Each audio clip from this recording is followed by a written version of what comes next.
পাকিস্তানের বিপক্ষে বাংলাদেশ দল তৃতীয় টি-20টা হেরে গেছে। এরপর সাইফুদ্দিন একটা ঘটনা ঘটিয়েছেন, সেটা নিয়ে কথা বলতে চাই। ম্যাচ শেষে সাইফুদ্দিন একটা অনলাইনকে সাক্ষাৎকার দিয়েছেন।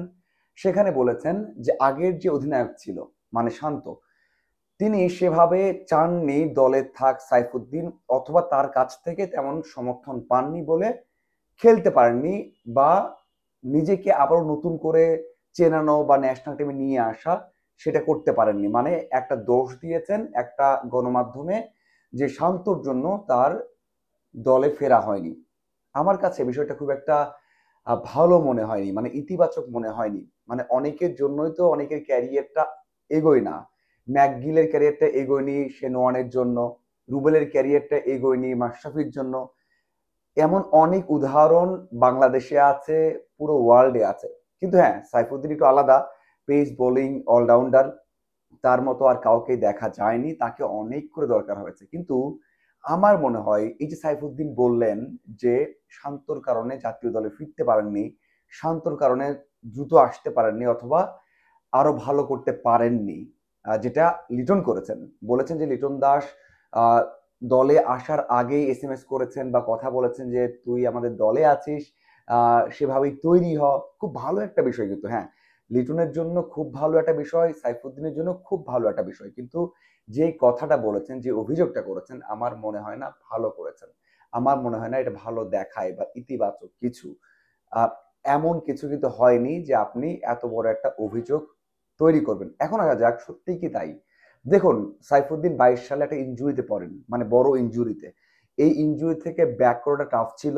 তাকে দেশের বাইরে পাঠানো হয়েছে, ট্রিটমেন্ট করানো হয়েছে। এরপর 23 সালে যখন রিহ্যাব করলেন, এরপর বিপিএল এ ফিরেছিলেন প্রায় 1 থেকে 1.5 বছর পর।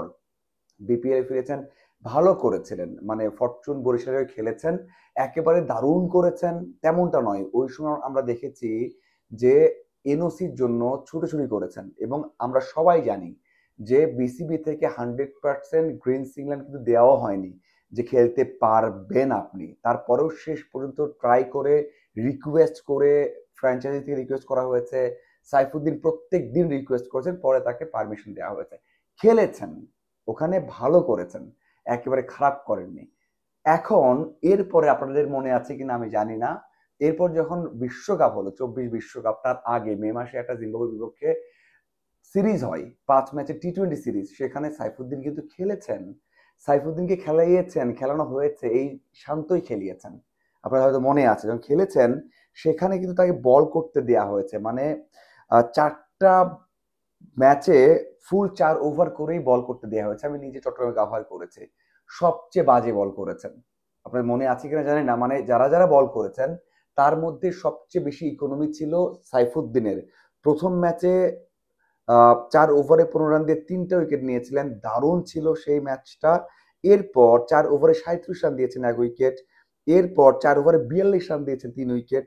আপনি বোঝেন যে টি-20তে শেষের দিকে উইকেট পাওয়া যায় যখন 17, 18 বা 19 ওভারে বল করবেন। আমি ছোট করছি না, কিন্তু যে ইকোনমি, আপনি এরপর যদি দেখেন 4 ওভারে 55 রান দিয়েছেন 1 উইকেটে। এটা ছিল মিরপুরে, মিরপুরের সবশেষ টি-20তে 4 ওভারে 55 রান দিয়েছেন। এরপরে কি আপনি দলে রাখবেন? আপনি যদি ওই সিরিজটা দেখেন, সবচেয়ে বেশি ইকোনমিক্যাল, সবচেয়ে বেশি রান দিয়েছেন সাইফুদ্দিন। ব্যাট হাতেও কিন্তু ভালো করতে পারেননি সেই সিরিজে। সেই সিরিজে আমরা যদি দেখি যে আমি নিশ্চিতভাবে বলতে চাই যে খুব একটা ভালো করেননি। একটা ম্যাচ মনে হয় ব্যাট করার সুযোগ পেয়েছিলেন, 6 রান করেছিলেন।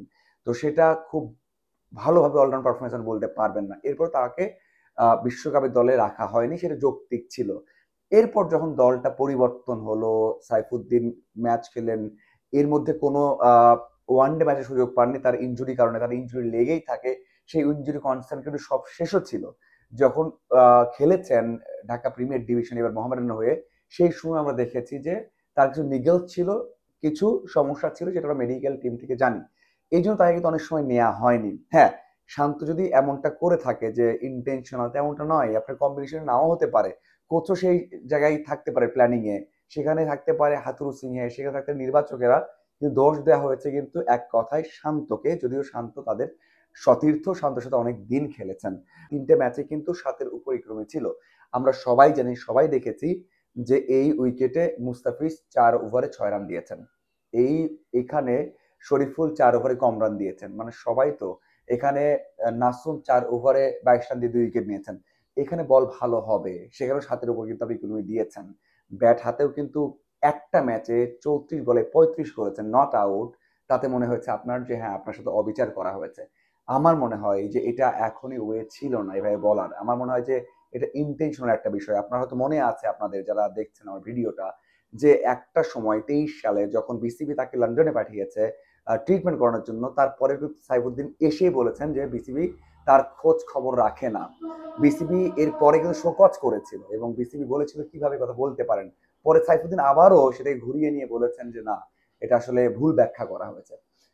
সাইফুদ্দিন কি এমনই, নাকি এটা সত্য কথা, নাকি এভাবে বলা যায়, নাকি এভাবে বলা ঠিক করেননি, এসব প্রশ্ন আসলে করা অবান্তর। সবাই বুঝতে পারেন আসলে কতটা ঠিক করেছেন কতটা ভুল করেছেন। তবে আমার মনে হয় যে আমার মতামত চান তাহলে আমার মনে হয় সতীর্থকে নিয়ে এই কথা বলা ঠিক হয়নি, কারণ এমন অনেকের সাথেই হয়ে থাকে।